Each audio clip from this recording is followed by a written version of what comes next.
Olá pessoal, é um grande prazer estar novamente conversando com vocês e eu gostaria de falar um pouco sobre este livro, Mulheres Poderosas Descritas na Bíblia. É um livro de minha autoria e esse livro ele trata de mulheres que tiveram um papel muito importante dentro do contexto da Bíblia Sagrada. É muito comum nós vermos as pessoas falando a respeito da Bíblia e afirmando que a Bíblia ela relegou as mulheres a um papel secundário, um papel que tem pouquíssima ou nenhuma influência nas histórias onde elas estão inseridas. Bom, esse é um pensamento possível, afinal de contas trata-se de um livro escrito num lapso temporal muito grande. O tempo de escritura da Bíblia entre o primeiro e o último livro é aproximadamente 1400, 1600 anos, envolveu 40 escritores aproximadamente, escritores de todos os tipos, escritores que eram voltados para o trabalho do campo, o trabalho braçal, tinha escribas, tinha pessoas que viviam nos palácios, reis, e eram todo tipo de gente. Então é possível que exista alguma coisa nesse sentido, mesmo porque o livro mais novo da Bíblia foi escrito há 2000 anos atrás aproximadamente.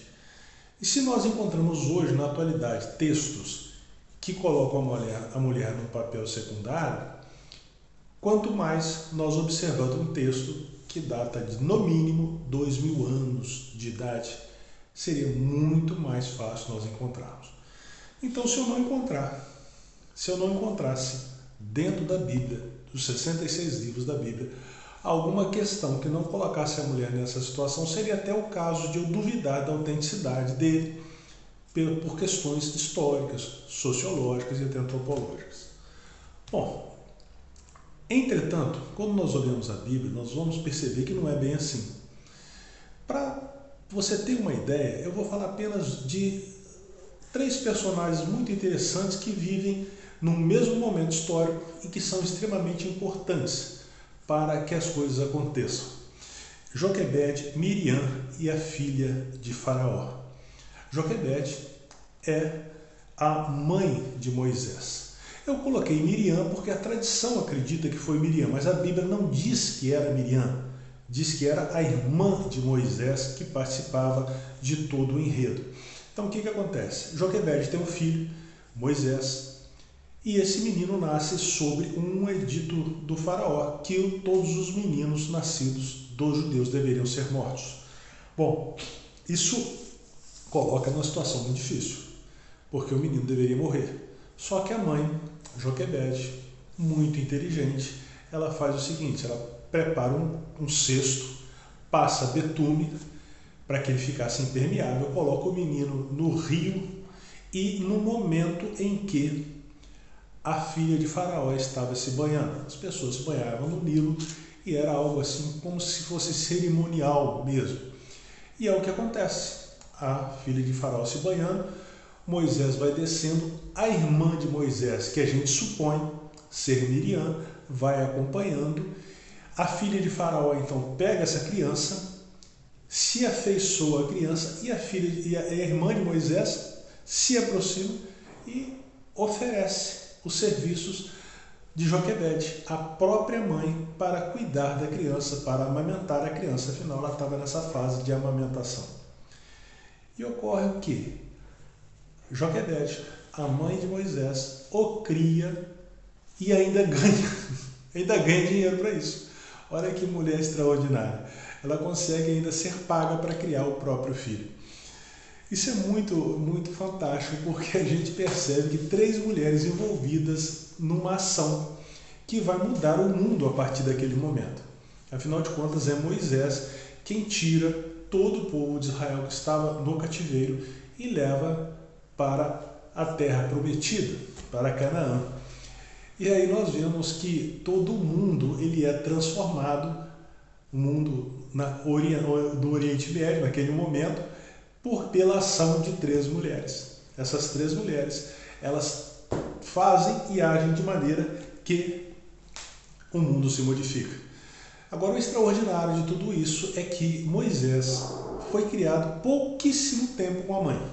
Acredita-se em torno de 4 anos, mais ou menos.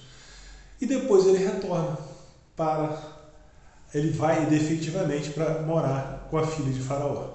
E ele naturalmente é educado ali dentro da cultura do que os egípcios valorizavam e entendiam que seria o correto. Só que o tempo passa e em determinado momento Moisés vê um egípcio maltratando um judeu. O que ele faz? Ele intervém. Ele intervém e mata o egípcio e salva o seu irmão, entre aspas, né? O judeu que estava sendo maltratado.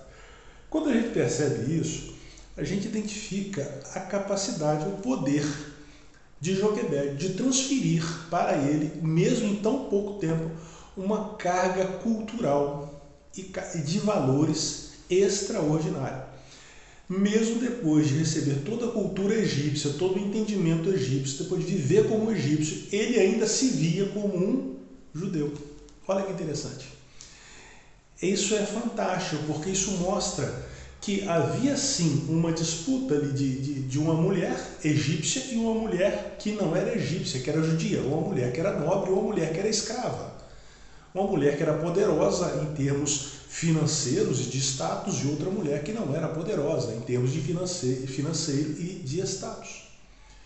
E, no entanto, essa mulher que teoricamente seria mais fraca, não foi a mais fraca. Ela conseguiu que o seu filho levasse para a vida adulta os seus ensinamentos. E aí a gente é obrigado a voltar àquele texto, né? Eu sou apaixonado de um texto do William Wallace. É um poeta americano que viveu de 1819 a 1881 e ele fez um poema e nesse poema ele tem uma frase que eu acho que é fantástica, foi até tema de um filme, que é: a mão que balança o berço é a mão que governa o mundo. Joquebede mostra isso. A mão que balançou o berço de Moisés foi, efetivamente, a mão que modificou aquele mundo, que transformou aquele mundo. E aí nós vemos a presença de 3 mulheres extraordinárias, 3 mulheres fortes e que foram decisivas. Nós não vemos ali a importância de nenhum homem aparecendo em todo esse enredo.